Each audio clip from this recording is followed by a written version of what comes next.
आर्त भाव से रोना पड़ता है, प्रभु हार गया, क्या करूं, कैसे करूं। चाह नहीं है पर वासना है। ये एक अजीब स्थिति साधन काल में देखी गई। मन से पूछ रहे तुम्हें चाह है, नहीं, पर अंदर वासना है। बड़ी अशांति का अनुभव होता, कैसे दूर होगी, क्या किया जाए। जो करना चाहिए वो तो करके हार गया, फिर भी वो जब हार गया तब पूरी दृष्टि प्रभु के चरणारविंद की तरफ गई। पर धैर्य पूर्वक, ये अनुभव की बात कहते हैं, बहुत काल तक तुम्हारा विश्वास, तुम्हारी श्रद्धा, तुम्हारा धैर्य टूटना नहीं चाहिए। कि हमने सैकड़ों बार प्रार्थना की, इतने वर्ष से मैं जल रहा हूं लेकिन मुझे शांति नहीं हुई, मेरा विकार नष्ट नहीं हुआ। धैर्य, ये शब्द याद कर लो। धैर्यवान रहना, विचलित मत होना, परिणाम में बिल्कुल निर्विकार हो जाओगे। पर वो कितना समय लगेगा ये प्रभु जाने। वो एक सेकंड में भी हटा सकते हैं, और अभिमान यदि गलित नहीं हुआ है तो कुछ समय भी लग सकता है, जलना पड़ेगा, अभिमान गलित होगा। जब आर्त भाव से पुकारोगे तब निर्विकारता की स्थिति प्रभु दे देते। फिर विकारी भोगों के बीच में रहने पर भी कोई विकार का खेल नहीं हो सकता, कोई भी इच्छा ही स्फुरित नहीं होगी, वासना ही नहीं है, चाह ही नहीं है। ये बहुत धैर्य से सुनो ना, ये उपासकों के लिए कह रहा हूं। आपके अंदर साधन भजन करते हुए वासना दिखाई देगी, आपको आकर्षण दिखाई देगा, उसमें दम नहीं है, वो तुम्हें परास्त नहीं कर सकती, केवल भयभीत करती रहेगी। वो भी हमारी शरणागति में बड़ी सहायक होती है, क्योंकि सब साधन करने पर अहम पुष्ट नहीं होने देती। क्या अभी देखो ये है ना, क्या अंदर से प्रश्न, क्या ये मलिन वृत्ति है ना, तो किस बात की साधना, क्या साधक हो। तो हे नाथ, अब मार्ग दूसरा नहीं, सहयोग किसी से नहीं, अपनी बात किसी से नहीं कहना। प्रार्थना है, समझ लीजिए आंतरिक बात कह रहा हूं, अपनी स्थिति की बात किसी से नहीं कहना कि आपके हृदय में कौन सी वासना कितना स्फुरित हो रही, किसी से भी नहीं, किसी से भी नहीं। और धैर्यवान रहना, विचलित मत हो जाना। उस वासना को बढ़ावा देने वाली कोई भी दृष्टि, वार्ता, चेष्टा मत करना। और कितना भी समय लग जाए, अपनी आस्तिकता नहीं हटनी चाहिए, विश्वास नहीं हटना चाहिए, बिल्कुल निर्विकार हो जाओगे, बिल्कुल। यह गुण साधन ते नहीं हुई, तुम्हारी कृपा पाओ कोई कोई। वो कृपा उसी को मिलती है जो आर्त भाव से बलहीन होकर प्रभु को पुकारता है, नाथ मेरे बस की बात नहीं रह गई, हर उपाय करके देख लिया। सच्ची मानिए, बहुत ये विचित्र सूक्ष्म बात है, अगर समझ जाओगे तो विचलित कभी नहीं होगे। नई अवस्था साधन मार्ग में बड़ी तीव्रता, जब देखा सूक्ष्म वासना हृदय में है। सावन का महीना था, जल पीकर सावन भर रहेंगे, देखते हैं वासना कैसे रहती है। कोई फर्क नहीं पड़ा उस पर, अन्न का त्याग करते हैं, कई वर्ष तक आलू गुड़ जो भी फलवश, कभी दूध मिल जाए, गंगा किनारे या गांव में सेव संतरा अंगूर केला, ये तो प्रश्न ही नहीं उठता, कुछ फर्क नहीं पड़ा। वो ऐसी सूक्ष्म स्थान पर बैठी रहती है अहम में कि उस पर कोई फर्क नहीं पड़ता। बड़े बड़े सात्विक अनुष्ठान करने पर भी उस पर कोई फर्क नहीं पड़ता। तभी गोस्वामी जी भी लिख रहे हैं, हौ हारे कर जतन विविध विधि अतिशय प्रबल आ जाए, तुलसीदास बस होई तबहि, जब प्रभु पेरक बर जाए। बिल्कुल सिद्ध बात समझ लो। गंगा जी में खड़े होकर के आर्त भाव से पुकारते, प्रभु आप देख रहे हैं एकांत सेवन, आप देख रहे हैं संयम आहार, फिर भी ये वासना क्यों, फिर ये क्यों जला रही है? कोई उत्तर नहीं मिलता।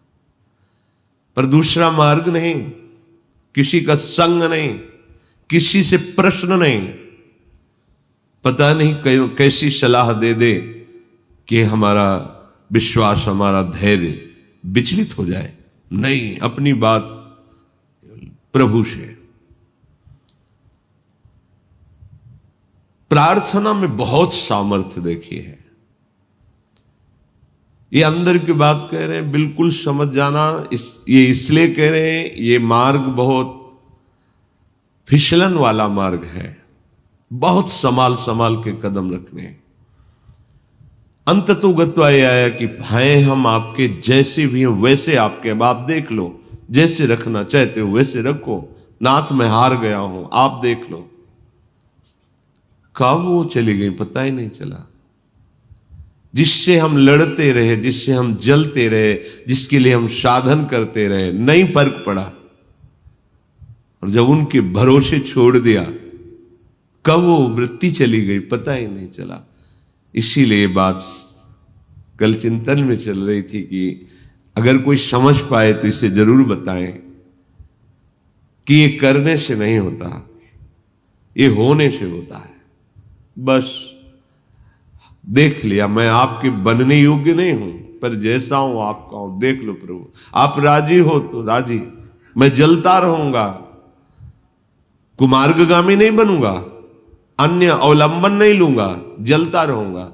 आप राजी हो मेरी जलन में, जीवन भर जलाते रहो। आप देख लो, अब मेरे बस का नहीं रहा, क्योंकि वो सूक्ष्म ऐसा कि वहां कोई प्रहार ही नहीं पहुंच रहा। अंतःकरण की अहम के महल में सूक्ष्मता से वो रह रहा है। जो भी करो वो बहुत पुष्ट हो रहा है। केवल हटा या हटेगा या हट रहा है तो प्रभु की कृपा से। इसलिए बड़े बड़े महापुरुषों के वचनों में दैन्यता और कृपा शब्द आता है। दैन्यता को हम तुच्छा परम मधमा, कृपा हेश वृंदावनस्य, ये वृंदावन की महिमा, ये वृंदावनेश्वरी की महिमा, वृंदावनाधीश्वर की कृपा। ये अंदर से कह रहा हूं, समझ लो, एकदम समझ लो। धैर्यवान रहना, विचलित मत होना। ये न सोचना कि इतना समय हो गया अभी नष्ट नहीं हुआ, बिल्कुल नष्ट हो जाएगा, पता ही नहीं चलेगा।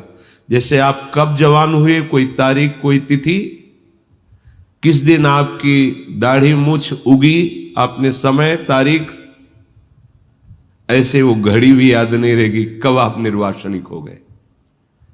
कभी स्मृति में आएगा, अच्छा ये तो बहुत वर्षों से जलाया, वो तो अब ढूंढे भी नहीं मिल रही वृत्ति, गई। देखो प्रभु की कैसी कृपा हुई, ऐसा अनुभव होता है। श्रीपाद कह रहे कि शास्त्र और गुरुदेव के वचन करोड़ों बार समझाए जा रहे, तुम्हें समझ में नहीं आ रहा।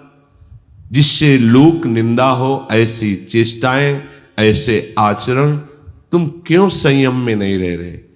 देखो इतना तो है कि हृदय जल रहा है, पर चेष्टाओं पर अंकुश होना चाहिए। हृदय में चाहत जला रही है संसार के भोगों की, पर हम बाहर से संयोग नहीं होने देंगे। तो उससे क्या होगा, वो क्रमशः हर बार कम होती चली जाएगी, शांत होती चली जाएगी, पर पूर्णतया निर्विकार स्थिति ये भगवत कृपा से होती है। मनागपि च नोत्सहे हत मनो युवत्याहृतम निरोधुमत ईदृशम किम विताश वृंदाटवी। ए भाई, अपने भाग्य को नीचा मत गिराओ। माया के द्वारा अपरहित मन से अधर्माचरण मत करो, बहुत पछताना होता है। प्रमाद स्थिति में समझ में नहीं आता, गलती हो जाती है। जब गलती हो जाती है तो उत्साह नष्ट हो जाता है, तो लगता है अब क्या, फिर वो गलती पे गलती करता हुआ फिर उसको लगता है इसके बिना तो मैं जी ही नहीं सकता, गया हतभाग्य, नीचे गिर गया, भाग्य नष्ट हो गया उसका। जो मनुष्य जीवन, दिव्यता, भगवत तत्व का बोध, भगवत प्रेम प्राप्ति, जगत मंगल करने वाला, वो गिर गया। जहां हमें ये बनना चाहिए था वहां हम वासना के अधीन हो गए।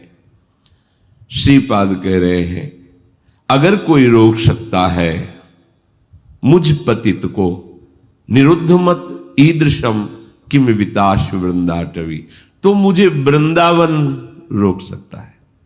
श्रीपाद की निष्ठा धाम की अद्भुत है। ये धाम मुझे निर्विकार कर देगा। हिया फिरे स्वार्थ आपने, भजन गए फिरे बाह। श्री ध्रुवदास, वृंदावन का जिसको अनुभव हुआ तो देखा है कि वृंदावन का आश्रय ले ले तो धीरे धीरे वो हृदय को निर्विकार कर देता है, प्रिया प्रीतम में कर देता है।